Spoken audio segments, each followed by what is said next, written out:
অভিনন্দন শ্রদ্ধেয়া শান্তা দে দত্ত মহাশয়াকে, উপাচার্য, কলকাতা বিশ্ববিদ্যালয়ে। অভিনন্দন আপনাকে। হ্যাঁ, আপনি দেখালেন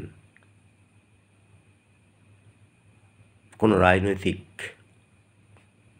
চাপ আপনাকে টলাতে পারল না। ব্যতিক্রমী চরিত্র। এই সমস্ত 100 জনে একজন, 1000 জনে একজন পাওয়া যায়, ব্যতিক্রমে আপনি। অভিনন্দন আপনাকে। হ্যাঁ, কটু কথা শোনালেন। যারা ক্ষমতার আস্ফালনে আছেন, কারা কটু কথা শোনালেন? সেই ল কলেজ মনোজিৎ মিশ্রের অনুগামীরা যারা ছাত্রনেতা সেজে বসেছে, তারা রাক্ষসী ফাক্ষসী অনেক কিছু বললেন। দূর থেকে অনেককে রাজার মাকেও লোক ডাইনি বলে। আপনি কিন্তু আপনার জায়গায় দারুণ দেখালেন। এইরকম যদি আর কিছু উপাচার্য থাকতেন, তাহলে পশ্চিমবঙ্গের উচ্চশিক্ষাটা বেঁচে যেত। পশ্চিমবঙ্গের উচ্চশিক্ষাটা বেঁচে যেত।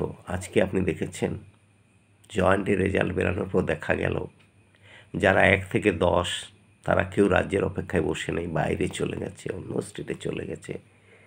হয়তো কালকে এই মহাপণ্ডিত মনোজিৎ মিশ্রের চেলারা বলবে, পরিযায়ী ছাত্র এরাকে বলবে, এরা পরিযায়ী ছাত্র। এদেরকে হয়তো বলা হবে, তোমরা ফিরে এসো, তোমাদেরকে সরকারি কলেজে ভর্তি করে দেবো, বিনা পয়সায় পড়াশোনা করার সুযোগ দেবে। নির্লজ্জের তো কোনো ভাষা নেই না।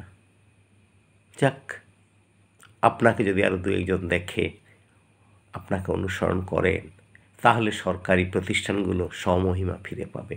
আপনি ভালো থাকুন, সুস্থ থাকুন, ঈশ্বর আপনাকে ভালো রাখুক।